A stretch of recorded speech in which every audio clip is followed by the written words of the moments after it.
Hi again, everybody. HiHo Silver here. I'm coming to you from the home base this time, where I've got things set up to start phase 2 of the Bunker Bullion hand-poured silver project. We're also going to kind of recap a little bit about the things I did in phase 1.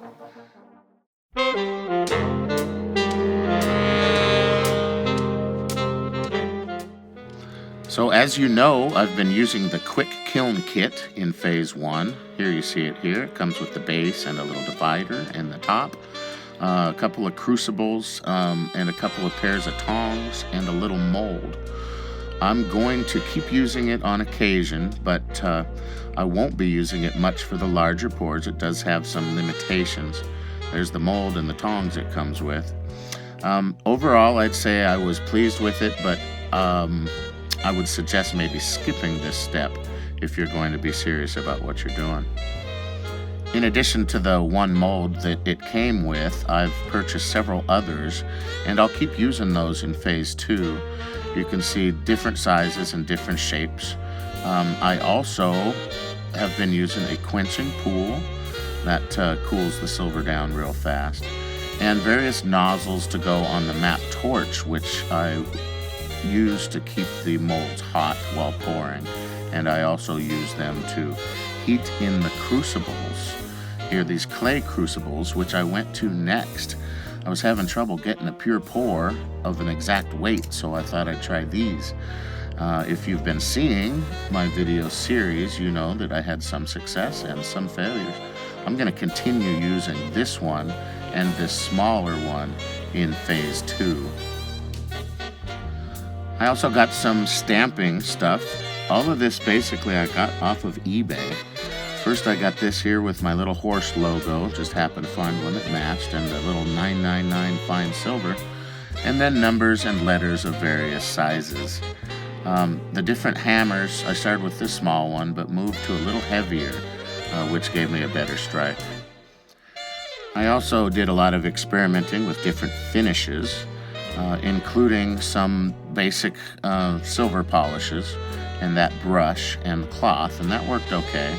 I've done some mirror finishes with different sandpapers, and then found this Flitz polish. I'll talk more later on that.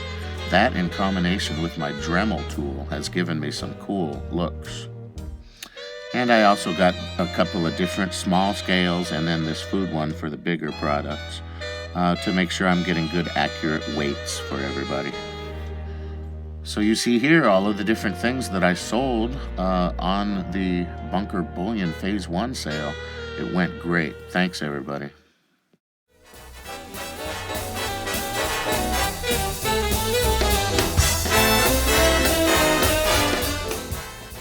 I decided in phase 2 we're moving into an electric melting furnace. I officially live in the county that's got the lowest electric rates in the nation, and I'm going to take advantage of that. Came with some tongs and some other things that I'll use in phase 2. I'll use this little graphite rod to get some of that excess flux out of my crucible, so I picked that up. And then here's a new 10-ounce bar mold that I will be working with. In addition, I'll use the same different molds and hammers and stamping that I did before, but I did pick up these 2 stamping blocks. This one is hardened steel, and then this other one here is a softer rubber, which will allow me to stamp the back sides without affecting the front sides. I will be using the same weighing and finishing things that I've been experimenting with before. So we're gonna kind of get right to it, guys. I'm gonna melt down these 10 generic silver bars that I have. These melting furnaces you can get in a couple of different brands. I just got one from China. It's pretty good. The reviews were decent. You can see here I can set the melt temperature, and it just rises to that temperature up to a max of 1100 degrees. First thing I'm going to pour is into that 10-ounce mold I showed you. Well, silver melts at somewhere around 976 degrees Fahrenheit, I think. I'm sorry, Celsius. And it takes about an hour to get up to that, plus a little bit more. I set initially at 1020 degrees. I'll give you a look here at this large crucible while it's hot. It'll hold up to 1 kilogram of silver or 2 kilograms of gold. So we're back up to pouring temperature. Let's give it the first go. The crucible is quite heavy, so that silver comes out very quickly. And I also discovered here with the thin walls on this 10-ounce mold that the silver was cooling quickly around the outside. You can see there how there's an edge on it. So as I went on further, I realized I needed to get more heat on that crucible so that the silver would really lay flat before it starts cooling. So we'll drop that back into the crucible and reheat. Took me about 15 or 20 minutes, I think, to get that back to temperature, and we tried it again.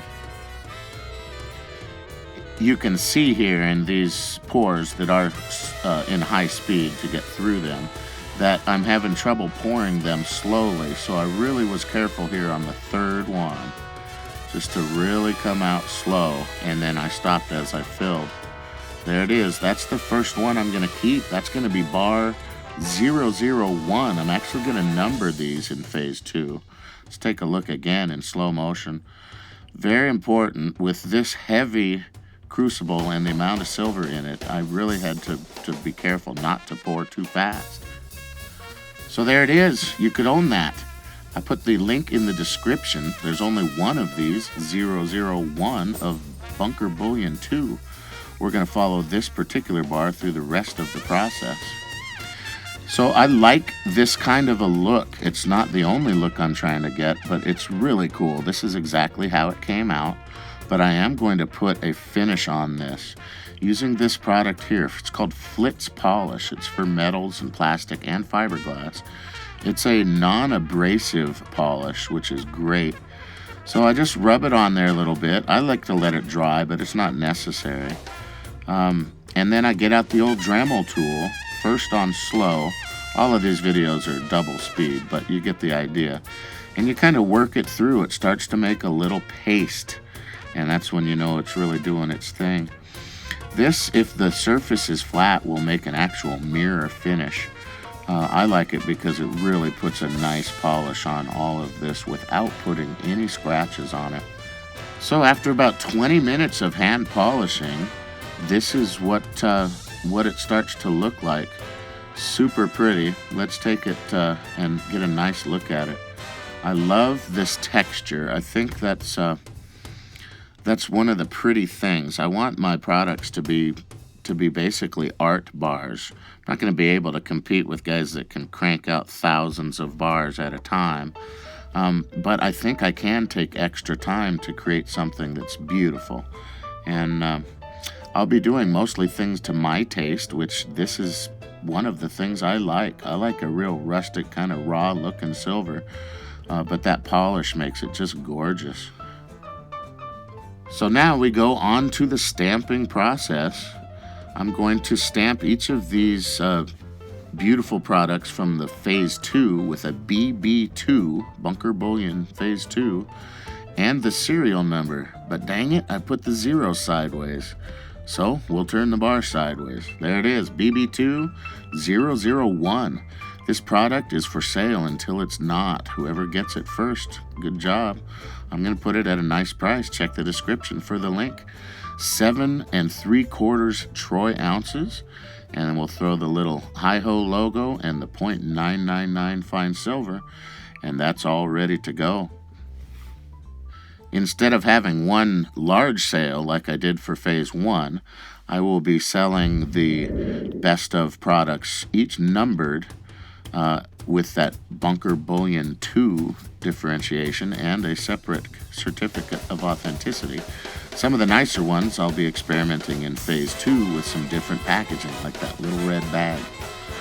Well, please like, comment, especially share, and subscribe if you enjoy this series. We'll be hitting it hard again next week. Take care, everybody. See you again.